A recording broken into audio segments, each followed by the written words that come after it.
having me. It's an absolute pleasure. Nice to see you both. It's been a while. Good to see you, Anne-Marie. No, good to see you. Very good. It has been. Lovely. We caught up just before the lockdown. So yeah, a lifetime ago. Wow. Absolutely. We had a great time with Khadija on a few months ago. So probably just a month ago. So it's great to have you on as well, and you can fill us in a little bit about For Britain and your plans and vision. So we'll jump into all of that. But can we rewind a little bit? We were reminiscing just before we went live and realizing that we probably live quite close down in Dublin.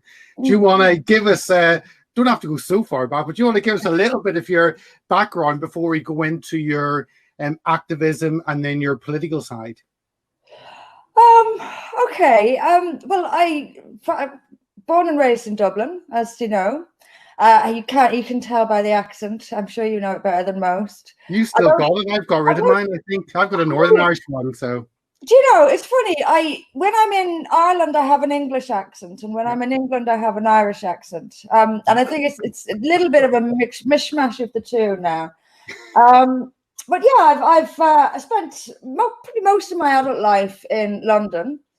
Moved out to Essex for about 5 years and then moved up north where I am now, up in the northeast. My political background, as you know, is Labour. I was with Labour for a long time. And someone asked me recently about socialists in Labour.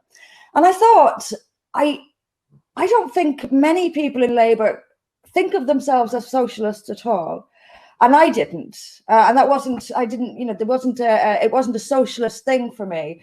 I still am. I'm from a working class background. It felt like the natural place to be. I was pro NHS. I was pro liberties, and these things that used to be, workers' rights, decent living for people. These things that Labour used to stand for. Mm-hmm. So it wasn't a socialist thing. I don't think I even really knew or thought about what socialism was. And I think a lot of people in Labour are that way. They're there for other reasons. But when the Labour Party went to the left, and it really did go to the left, and you could see that happening. People afraid to speak out, people afraid to, the political correctness was starting to creep in, and you knew that people were being edged further and further out to be replaced by left-wing extremists. It was a betrayal of working class people, betrayal of women, betrayal of everything they pretended to stand for. And it was difficult to walk away from Labour because I'd spent so much of my life part of it. Can I just ask, within Labour, Anne-Marie, within the Labour Party, how far did you get? So, did you stand for a local council? Were you a member of a local branch? Were you active? What sort of level? How far was your activism within Labour before you left? Very much so. I stood for election several times in Lambeth. Usually in sort of not what's the word? What do you call it? Paper candidate. But I was the chair of my local branch. I was the constituency secretary for Streatham. I was the secretary for Lambeth Labour. I was just forever involved in things. I used to run the stall at the Lambeth Country Show. I was absolutely deep within it, and that's what makes it so hard to walk away. But it's partly youth, it's partly getting older. You start to see the world a bit differently. You start to see inconsistencies and hypocrisies as the idealism lifts. You begin to see the world more as it is. And what I saw of Labour when I looked at it properly was shocking. Genuinely shocking. And this was before Rotherham and Rochdale and all the other horrific scandals. And how anyone stayed in it after that is frankly beyond me, how anyone could remain a member of a party that actively covered up child rape. So if I hadn't left by then already, I would have after Rotherham. And then I thought, and I still think I need to make up for. I have a duty now to make up for all the work I did for Labour by opposing them with everything I can possibly muster. And they have gotten Anne-Marie, what did they? I remember they were quite vitriolic when you left Labour. Sort of followed your career. They were quite vitriolic. You had your own internal reasons, but they considered you were getting too right-wing, did they not? And particularly, you were concentrating on Islam. And the Labour Party objected to that. Wasn't that their perspective? As you saw, as Islam became more and more an issue for you, and you started talking about that, the Labour Party disliked you more and more. Is that a fair comment? Yes, yeah, and it's going back quite a while. And before I realized that Islam was the problem, I still knew. For example, I wanted to talk about FGM because we lived in Streatham, and it has a massive Somali population. And I and one other woman on this committee at a meeting one night, and I always remember this. At one, mentioned FGM, and we were told we can't possibly talk about FGM. We lose the entire Somali vote.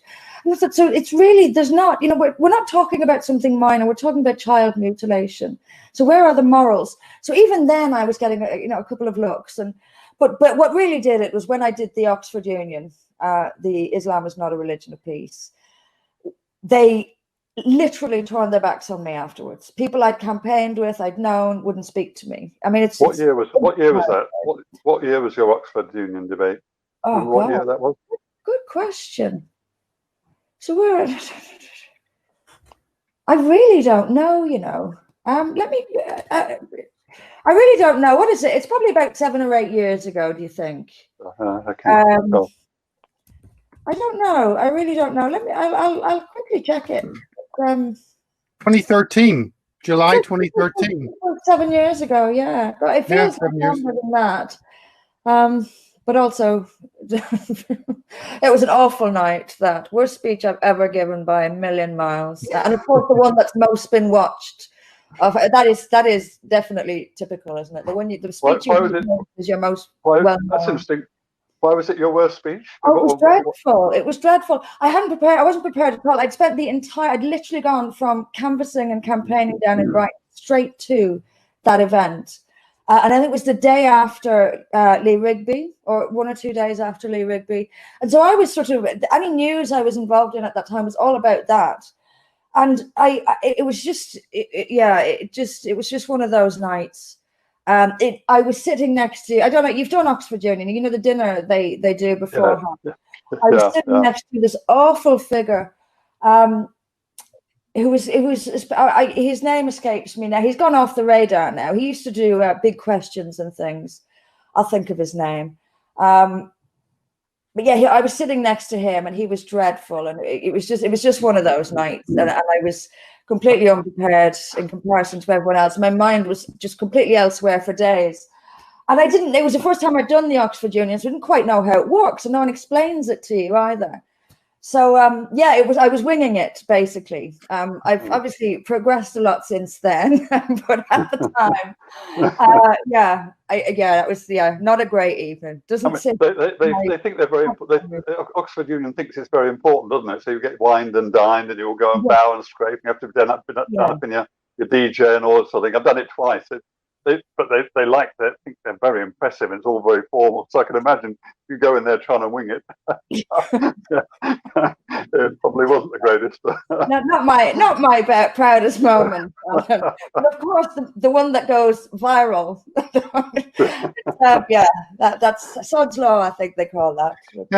And so, Anne-Marie, you had your views on Labour, and then those views obviously scared someone in UKIP, which we'll touch on a little bit.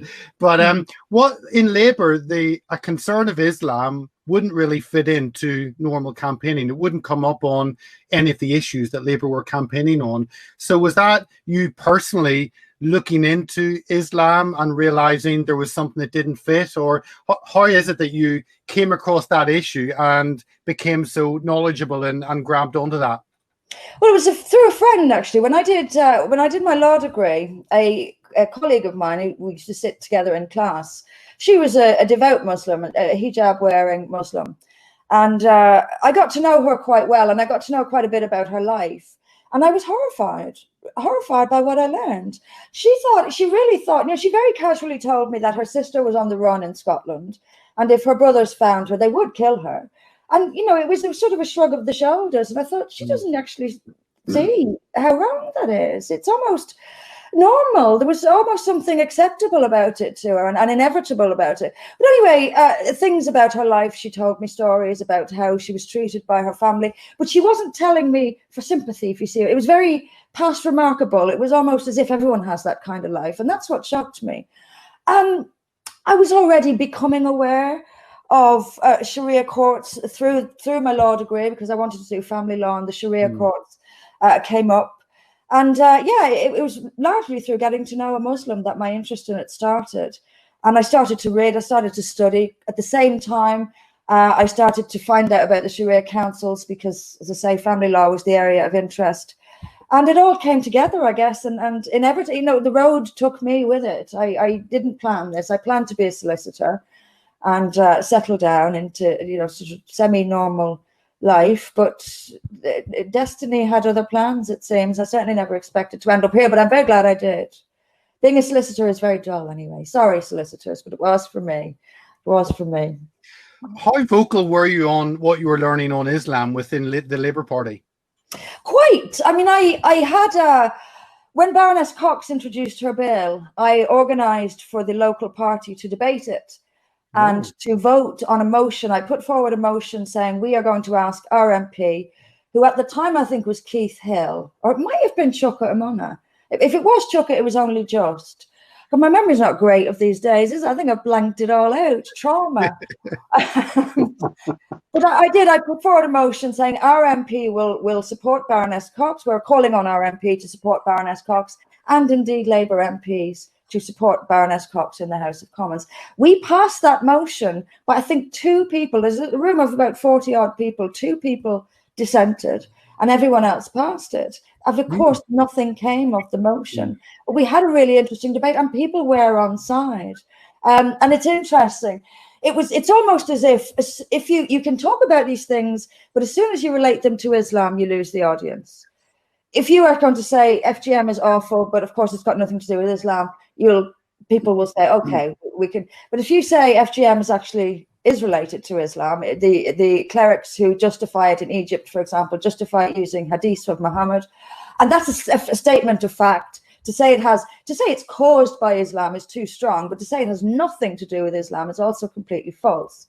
So it's the moment you start to connect the religion with all of the horrors, frankly, that emanate from that religion in one way or another. I just think, look, if you've got this many problems, if you've got the honor violence, the rape gangs, the FGM, the child marriage, the apostate violence, the anti-Semitism, if you've got all of that all coming off with one religion in the center of it, it's time to start looking at that religion.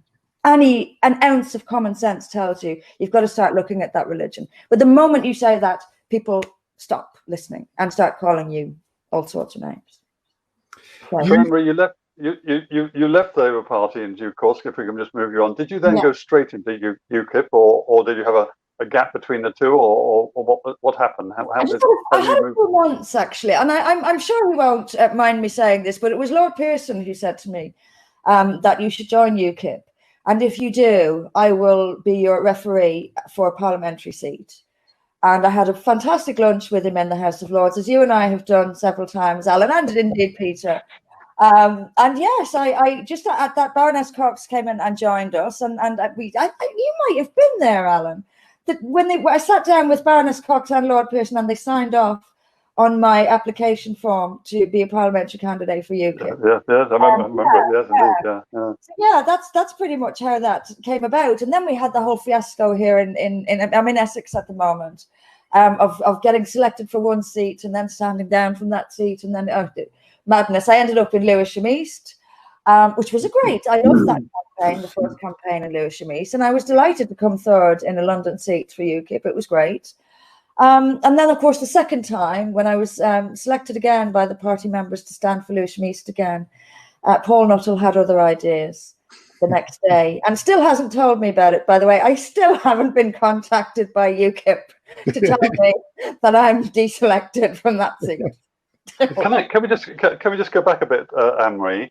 Can we just talk about Sharia Watch? Because I think you and I were quite involved with you setting up Sharia Watch. Because I remember introducing you to somebody who was then in the city who offered to help you start the website. And I can remember the three of us sitting in a cafe in the city, and I introduced the two of you, and he said, yes, okay, I'll put down the first few hundred or 2,000 quid or whatever it was.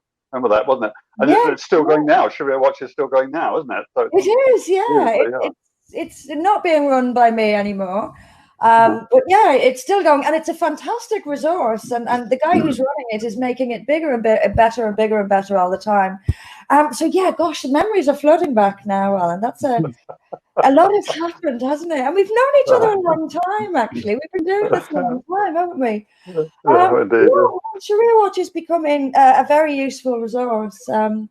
Still smeared, of course, and people will say, "Oh, if you get it off Sharia Watch, Sharia Watch is sourced to other places, sourced to legal documents, but still, people will dismiss it. But yeah, it's still going. Yeah, we've been around the block. When you in UKIP, remember you were going to stand for the London Assembly, and again there was issues around that. I've never thought of you as an extremist, but I guess some did worry about you talking about Islam, and I guess Islam was not touched on there. Later on with Gerard and others, it was touched upon, but certainly it was not an issue that UKIP wanted to go near. So what happened there? Again, were you contacted, or what happened? This time I was, yes. But this time I was told to come into London to a meeting. And I won't name who the meeting was with, but he did say to me, look, we launched Pegida UK, myself, Tommy, and Paul Weston had launched it down in, where's Bedfordshire somewhere. And I'd had this photograph had gone out of myself, Tommy Robinson, and Paul Weston. And the next day I got a call saying, we're going to have to come in and have a little chat with us. So I went and had my little chat, and I said, look, I'm not going to, I know what you're going to say to me. I don't want to be kicked out of the party. If it helps, you can throw me off the London Assembly. I'll step down, actually, right, to save you throwing me off or out of the campaign. And but just I don't want to be thrown out of the party. And that was essentially, okay, deal. Furiously, the very individual who called me in and told me, you cannot have your picture taken with Tommy Robinson while you're standing for, you just can't. Same person showed up in photographs with Tommy Robinson not that long afterwards. That's politics. That's politics. What they say on Monday, they say something very different on Tuesday. Some people obviously not the case, but yeah.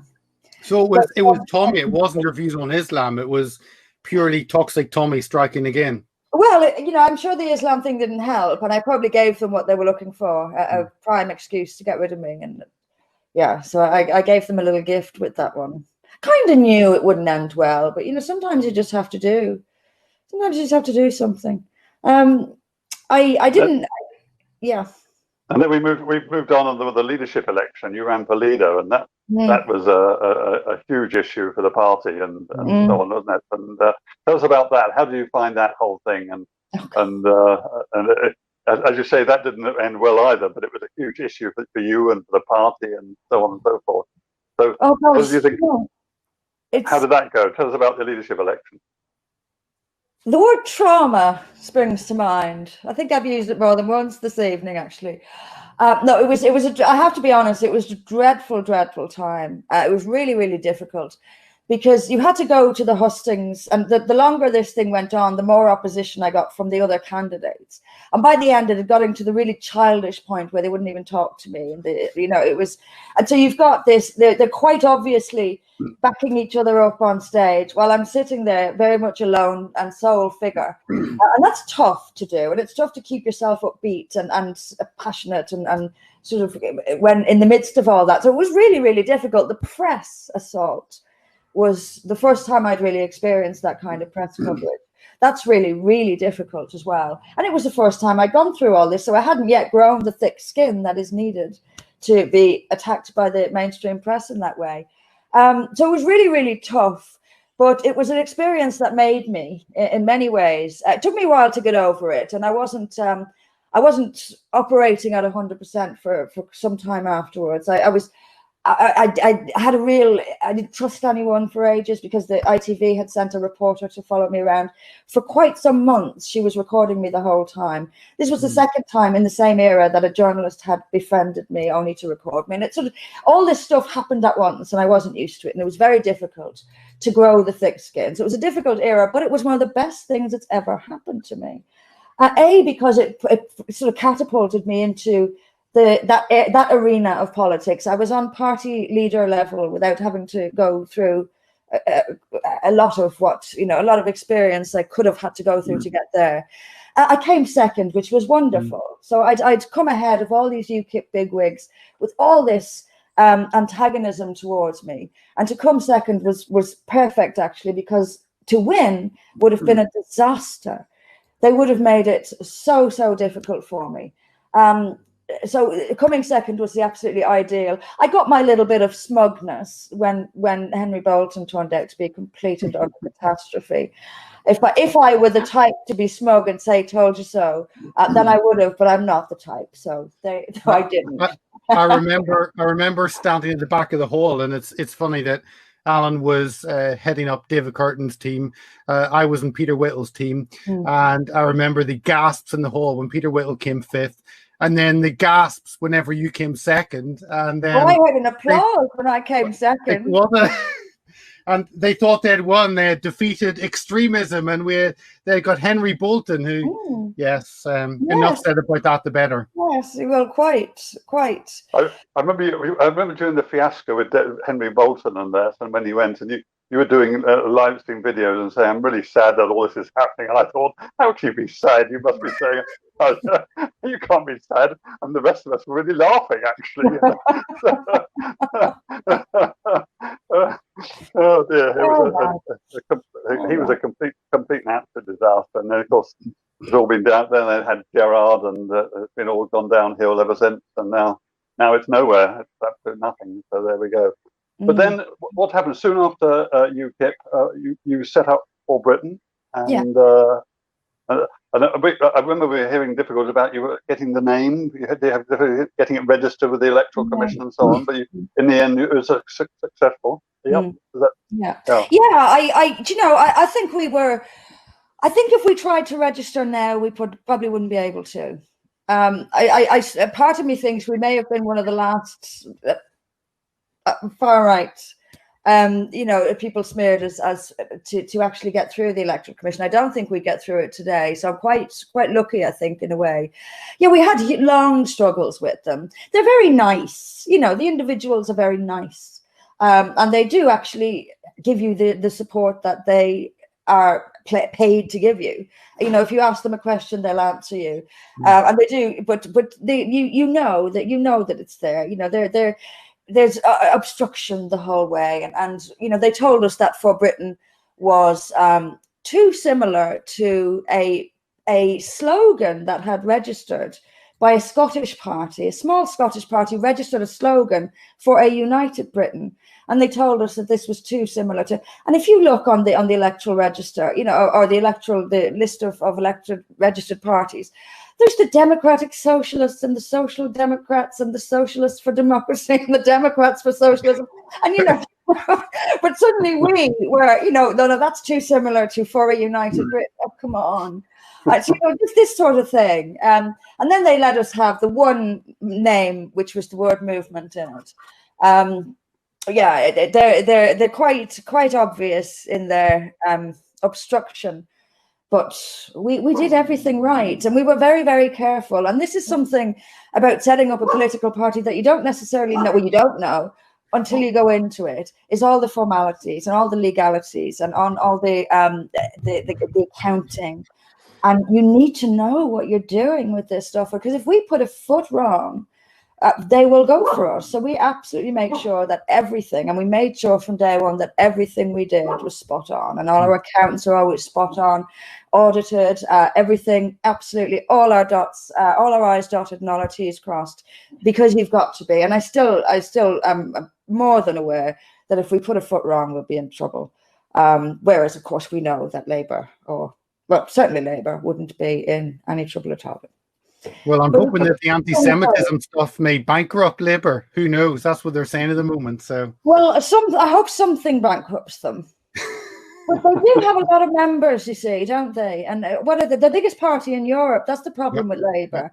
And all they need is for the members to throw in a few quid, each member to throw in a few quid, and they'll be doing quite well. So I do think Labour is over in the longer term. But I'll jump for joy if they made bankrupt. But I'm not sure that's how they'll go. They'll go through their own ridiculousness. They'll swallow themselves up in their own ridiculousness. And Keir Starmer bless him, he's making it so easy to campaign against Labour. He gets on his knees to Black Lives Matter. That photograph is going to haunt him, and it's going to haunt him when we campaign too. But he certainly, and also the ridiculous thing about the police. He clearly didn't know what he was talking about with Black Lives Matter. And then he backs the bid to get Shamima Begum back. Yeah. Now, whatever one thinks from a human rights lawyer's perspective, which is what he's thinking as, that you've got to be slightly more attuned to the British public's thinking than acting like a human rights lawyer. He's a politician now, and he's got to start answering to the people. But I don't think he's going to. So there's no one in Labour I see as bringing it back, which it makes me very happy. For Britain, we put the link up there, the website and your Parler link. I assume you don't have a Facebook page or something like that. Oh, we do. You're on Facebook. Yeah, can you believe it? Well, I don't know how to use Facebook. I've never known how to use Facebook. It's an absolute mystery to me. And people have sat me down about 5 times and showed me, and I still, at the end of it, say, I know, I'm none the wiser. So I do have a Facebook account, but I never go on it. Someone else runs it for me. But we keep it nice and clean. We sort of use it for pleasant things. Just we'll meet here or there, or for members to have a chat. But honestly, I don't know. How do you feel the progress of For Britain? You had some successes at the local elections, not this year because we didn't have any this year, but the previous year you got some councillors in, one at Epping Forest, one somewhere in the north, I think, something like that. But also on the other side is you had some very tough times when you were holding meetings and and you were surrounded by people shouting and effectively closing the meeting down. So how do you feel it's gone over the last 2 or 3 years? It's been tough, but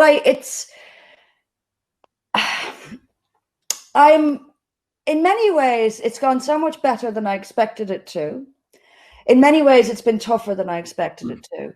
I didn't expect necessarily for us not to be able to hold meetings. This having to hold, secret venues is an appalling way to have to operate. And we get, as you know, we don't get support. The police don't support us. They pretend to, but they don't. When on the occasion that we have had to bring the police in, it's often the police themselves who get the venue closed down. So it has been tough. We lost our PayPal account. We lost a lot of members through that. That was really tough, actually, and that was with the click of a button. Thousands of members were just cancelled. That was really, really tough to get through that. And you have to dig deep. But I genuinely believe that every obstacle teaches you how to overcome obstacles. And it makes you, and it's not flannel, it's true. It does make you stronger. It does make you better at what you're doing. And it does make you more determined. So I've never been as determined as I am now. The next step for me is I'm going to stand with our fantastic councillor in Hartlepool, Karen. And I'm quite confident we can win a couple of seats up in Hartlepool, and then the aim is to nurture that seat for Parliament in a few years' time. And I genuinely, if Caroline Lucas can do it down in Brighton, then we can do it up in Hartlepool. It's not impossible, especially in this political climate, and especially if you're in the middle of the community, as I am. I've moved there. I've set down roots there. People already contact me when they can't get hold of their politicians. So people are already aware that I'm there. So I'm going to cultivate this for a few years as my own. And meanwhile, I'll also be doing everything I can to boost the party. But electoral success, to my mind, is what really makes a party be taken seriously. And that's where my focus is. And I know how hard it's going to be. You don't know exactly how it's going to be until you experience it. But it was never going to be easy. And I'm really, really proud. I really am very proud. I'm proud that we won seats in our first time out. I'm proud that the international members that we have, we set up an international membership, and people from all over the world have joined. I read out the list of countries from which people have joined the other night on my live stream, and I was a little bit sort of emotional as I was reading. I had people from Iran and Saudi Arabia and United Arab Emirates and around Africa, all over Europe, Australia, New Zealand, South Africa, China, Cuba, US, Canada. People from all over the world have joined this, what is supposed to be a tiny, insignificant, well, clearly not. We're making an impact. So I'm really, really proud. And do I think that we're going to win the next general election? No, but I'm here for the long haul, and I'm optimistic. I believe that good things happen. I believe we can break change. I really do. And that's what I intend to do. But I'm realistic while optimistic, and believing in that great things happen, because they do. But you need to work hard. Work hard brings good luck, and that's what I intend for both the party and myself. Amber, you're speaking at our rally on Saturday in Parliament Square. Just give it a quick one. It's at 12 o'clock, 12 midday in Parliament Square. You're speaking about it. The prime issue, as you know, what we're talking about is we want those 3 members of the notorious Rochdale grooming gang to be sent back to Pakistan. That's what Theresa May said back in 2012 when they were convicted and she was Home Secretary. And the government has repeated that, and yet they're still walking around the streets of Rochdale. They're still intimidating the survivors there, and they're still unconcerning the people in Rochdale. But you've done a lot of research, haven't you? I've read some of your stuff into the whole grooming gang phenomenon. Can you unpack it a bit for us? Tell us. I've used your research myself in some bit, but you've really gone to town. You've contacted a lot of local councils with FOI requests, trying to find out what's going on and so on. So when did you start getting interested in phenomenon? What do you think are the main drivers of it? Why is it this, what I call probably the worst social crime for 200 years, and yet still it isn't recognised and such, and still you can't talk about it properly? Can we hear your view about it? Can you unpack the whole phenomenon, please? Yeah, I mean, my interest in it started really when Peter Whittle. Peter Whittle called me and asked me if I would research how he wanted to find a figure as to how many girls, as close as we could get, how many girls have actually been subjected to these gangs. And he asked me if I would do that research. So I started it by sending a Freedom of Information request to every council with responsibility for children in England and every police force in England, asking them about asking councils, first of all, how many girls in their care had reported that they were being sexually abused. None of them could tell me.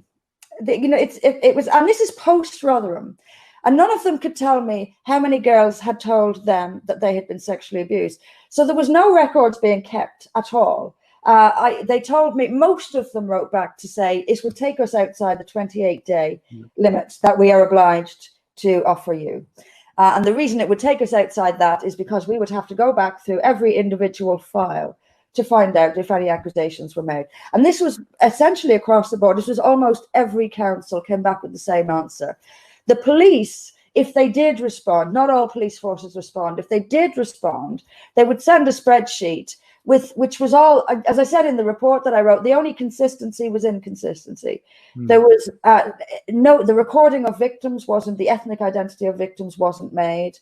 The ethnic identity of the perpetrator would be a mixture of, you'd have Pakistani, you'd also have Asian, you'd also have South Asian, and all in the same all in the same list, if you like. So you can't figure out what do they mean by South Asian? Why is, there was absolutely no way of figuring it out. And I found during the research that I was the second person. The Children's Commissioner had tried to come to the same figure and found the same thing. The information just isn't there.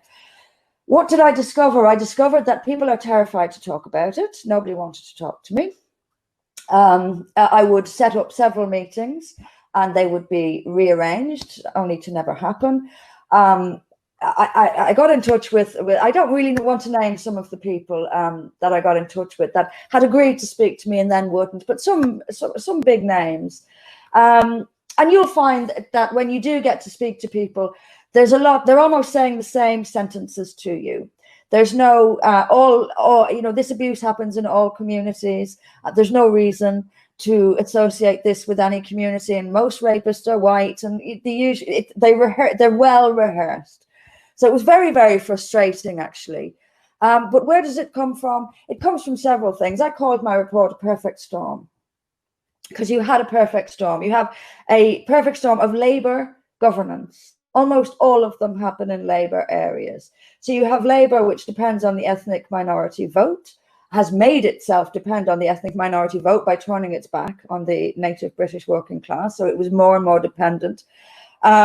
it was tied to its multicultural dream.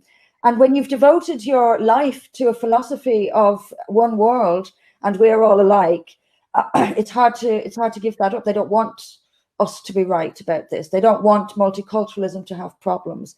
They don't want to admit that immigration is not all sunshine and rainbows. They don't want to admit that there is a downside to this. And it fiercely matters to them.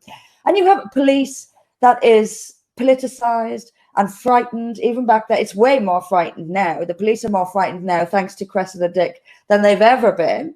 Talk about leadership. She has just frightened them to the last bit of courage. She frightened out of them.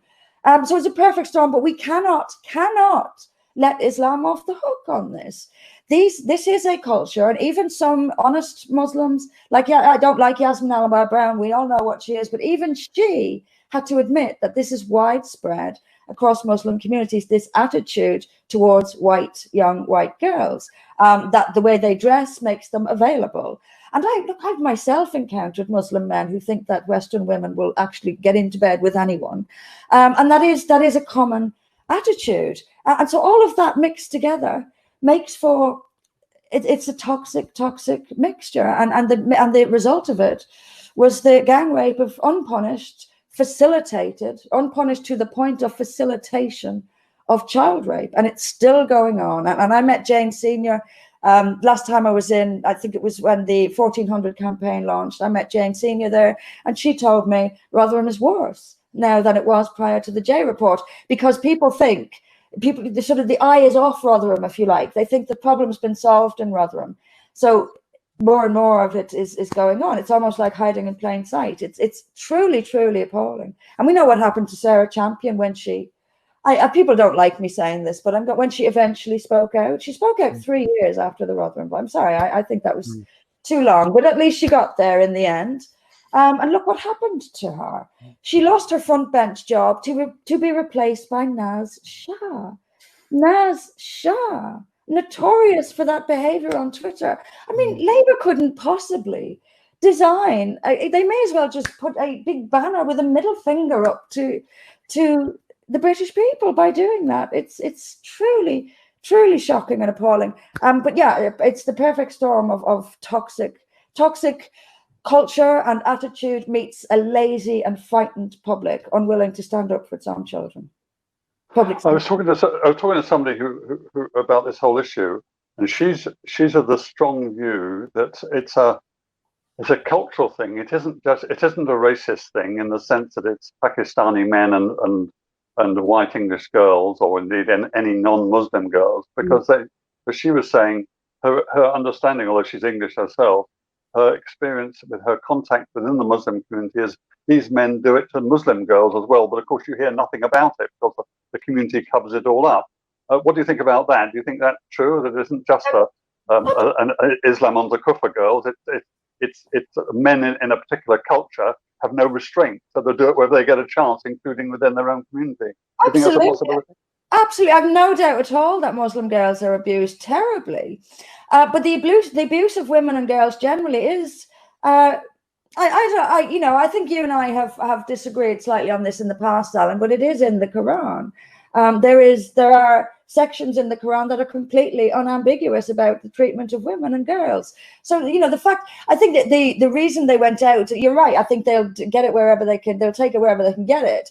But we're talking about vulnerable girls with nobody really looking after them in the world. Let's be, and not every girl was in care, but many, if not most, were in care, quote unquote care. So no one is looking out for these girls. They don't have the parenting, they don't have direction, and they probably don't have a great deal of self-esteem or self-value either. And are probably, someone shows them a bit of attention, and they need that attention because they're so deprived of any genuine, basic human kindness that they'll fall for this. So I think they're going out and exploiting. They are taking girls, vulnerable girls, but they do. There is it may be different. The abuse is abuse, but we can't deny the racial element with white girls because they say it. They have called girls white trash and white whore and all this while raping them, and we know this from testimony of girls. So it's definitely an element. But I've always said the religion is far, far more significant than the racial element. There is a racial element in that they targeted white girls, because there is part of it is an attitude towards white women and the way we dress and the sort of liberty and what have you. That is part of it. But absolutely, they'll abuse girls because their religion. I'm not suggesting either that they sit down and read the Quran and say, well, the Quran says I should abuse girls, so I'm going to go out and abuse girls. They may never have read the Quran, but they're growing up in a culture shaped by the Quran. And that culture, as we see across the board, across the Muslim world, is a complete degradation of women.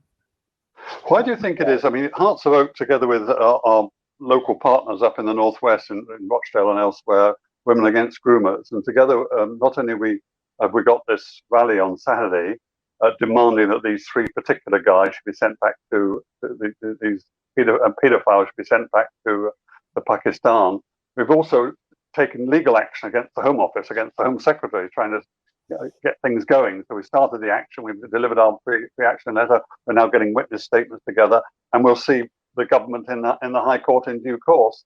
Why are we having to do all this? What stops the government from simply getting them on flights? As Peter keeps saying, there are 12 flights a week between Heathrow and Pakistan. Why aren't they on one of them? What's going on here? Yeah, what's it's happening? very hard to explain, isn't it? It really is very hard to explain. I mean, Theresa May, she said she was going to throw them out when she was Home Secretary. She's since been Prime Minister. And, you know, we get this pantomime, don't we, of the government trying to deport people and the courts not letting them. And it's almost always due to the Human Rights Act. And the government sort of throws its hands up and says, the courts keep stopping us from throwing people out. Well, they keep stopping you with the Human Rights Act. But guess what, government? You're in government. So if you really mean it, you can do something remarkable and get rid of the Human Rights Act. The court interprets the laws you make. So don't throw your hands up in the air and say there's nothing we can do. You're the government. There's plenty you can do. I guess, look, there's probably a million reasons they don't do it. Largely because they don't care enough. I think that's probably the primary reason. It's too much trouble. It's too much like hard work. What are your views, Alan, on that? Why do you think they won't do it? Because I'm stuck. You know, they literally, you can think about the political correctness, the protesting, the general laziness. It's just too much like hard work. It's too politically sensitive. The press will go for us. There's all of that.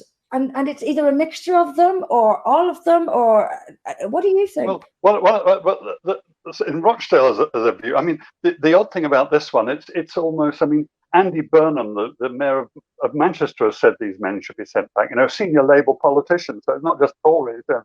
Theresa May, then she's Home Secretary, said they should go back. She had the power to do it. Andy Burnham doesn't have the power to do it, but he said they should go back. Tony Lloyd, the MP for Rochdale, for whatever reason, he said they should go back. So it's almost cross-party, but still they're here.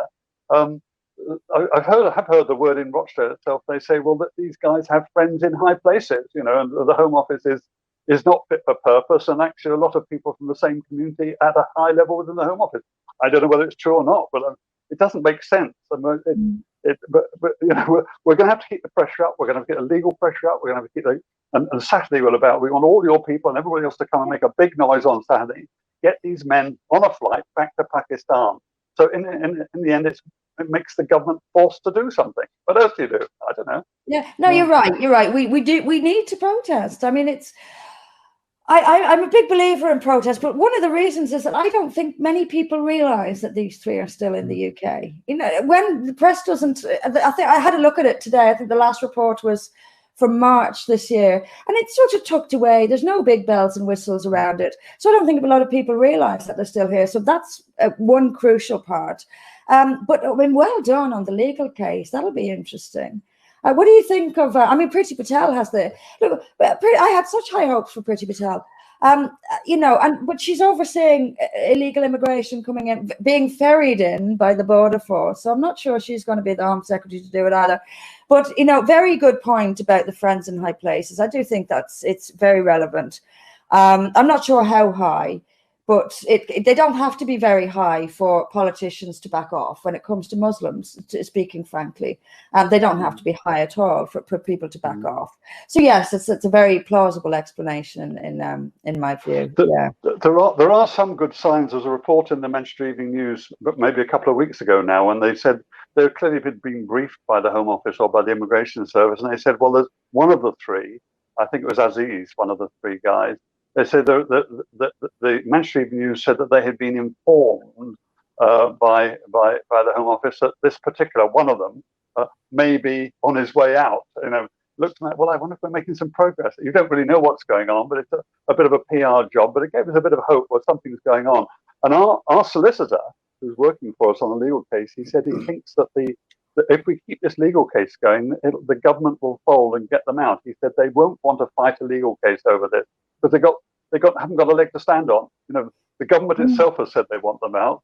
They've lost their British citizenship. They lost that 2 years ago now. So he said the legal case ultimately will work within the Home Office to get them out. So we think we may yet be on a winner. At least if the newspapers are talking about one of the three going, well, if one's down, then two to go.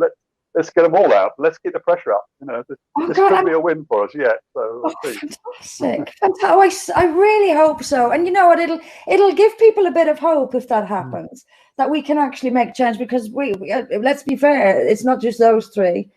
There's a lot of people who should not be in this country for very, very good reasons. So maybe if you can get a win here, and I sincerely hope you do, it might start something.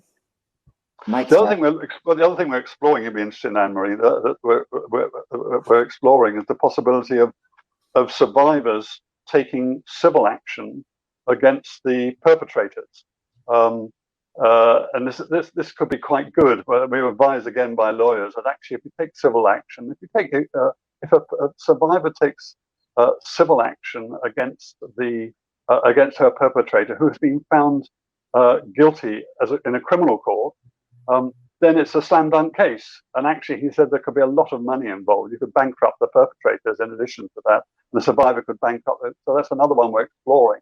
It's a bit of a background one, spending hours with lawyers and all that sort of thing. It's not going to get any publicity. It's not a political campaign, but it's another way whereby we can punish the perpetrators. If we can take their homes off them and their bank accounts and their cars and their bling and all the rest of it, if we can do that through civil action, he says there's a good case for that. So that's another avenue we're pursuing as well. These men have got to be stopped, and we've got to do all we can. If the government won't, we've got to do what we can. So that's another avenue we're pursuing as well. Yeah. It's amazing. It's amazing, and yeah, I completely agree. Every which way we can, the government's not going to do it. We're on our own in this. We know now the government's not going to do anything about these contentious issues. We are on our own in all this. Until we replace them, we have to work without them. And well done. It sounds great. Sounds great. I'm looking forward to Saturday, actually. It'll be good day, Saturday. It's been a hot day by the look of it in more ways than one. It's 28 degrees in central London on Saturday. Did you know that? So it'll be hot. It'll be hot in more ways than one, I think. Yeah. It's nice to be. I'm a northerner now, Alan. So it's nice to be down in London. Now that I'm a cold, snowy northeasterner. Yeah. No, I love the northeast. I did 3 years up there on Tyneside. I love it. Best part of the country in many ways, but yeah. As we come into an end, let me see if this works. I'm just seeing if I can share. That's a very good website, Anne-Marie. That's and encourage our viewers. I probably don't have to tell many of you this, that but it is there. So do go to the For Britain website, forbritain.uk, and look at it. And one thing I remember, it struck me maybe a year ago or 15 months ago. I remember looking through your manifesto and being pleasantly surprised at how wide it was and how much it engaged with. So I think you're known often as someone who engages and tackles Islam, but actually the manifesto for Britain is much, much wider than that. And that's all available on the website. So I do encourage our viewers to go have a look at it. And if you're as much as a political anorak as we are, then go through the manifesto. It is quite interesting. It's about to get much better. We're adding a lot into it. China, for example, needs to be dealt with. We've got to start talking seriously, not talking, doing. I was very, very pleased about the decision on Huawei. Yeah. But China's a big, big threat to liberty across. I mean, these are big global issues, and the ones that are not being tackled. And I'm very, very worried about China. And I rarely talk about Islam nowadays. I remember doing a talk about Sharia about 6 or 8 months ago and thinking, this is great. I haven't talked about this stuff in ages. But it is, of course, how I sort of came, it is my background. So I don't mind. I don't mind being associated with it. But yes, I do care. We do care as a party about a lot more. But the problem with Islam is that someone's got, you've got to talk about it. You're going to get into trouble, but someone's got to do this talking. Someone's got to do what we do, and by we I mean all of us, not just for Britain. Because if we are the opposition, and without us there is no opposition, without us there is no truth about these issues. And sometimes when people feel sort of down about it or hopeless about it, that's why keep going, because genuinely, without us, there's no opposition to this stuff. They will have a free run, and we are an inconvenience to them. So, we're an inconvenience to them now. We will become a lot more than an inconvenience, but they don't like us being there. We're the only opposition they've got. So we should be proud of that. And we should keep going. Definitely keep going. And I think where Boris has gone, you're proved right, that there is nowhere else to go for people who are concerned about all these issues. Seen Boris fail miserably on every area, that it's been proved that actually he is not the great hope for the nation. He does not care and is not interested in any of these big issues. No, he's not. And he's a likable character, Boris. He's got that sort of, and I'm not suggesting he's glided along on that for his entire political career, but it's certainly been a big part of his success, is that sort of buffoony, the moppy hair thing. And he's now in the big job, and when the big pressure and the big responsibility comes, and I'm not impressed. The coronavirus was difficult. I think basically all Western governments dealt with it badly. I didn't think so at the time. I'm starting to think so now. I think the lockdown may have been a mistake. I don't say that 100%, but we still don't even know the economic, and we're not getting any reassurance from him. To me, he didn't step up and be this strong leader. He didn't turn to the people and say, look, we know how hard this is. We know that Rishi Sunak is spending like money grows on trees. And many of you are wondering, how much more is he going to be spending? And there's no response there's no reassurance of how we're going to get back on our feet. I was disappointed at the leadership, I guess. Yeah. And that lack of response to the public. They were very quiet on many things. We're confused about the face masks, and this whole coronavirus thing it's unfortunate for him because he can't possibly have predicted it.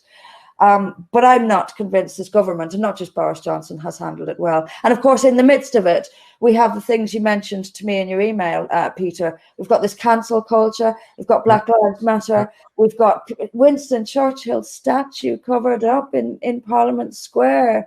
For shame. And this with Boris Johnson a few yards up the road. That's appalling.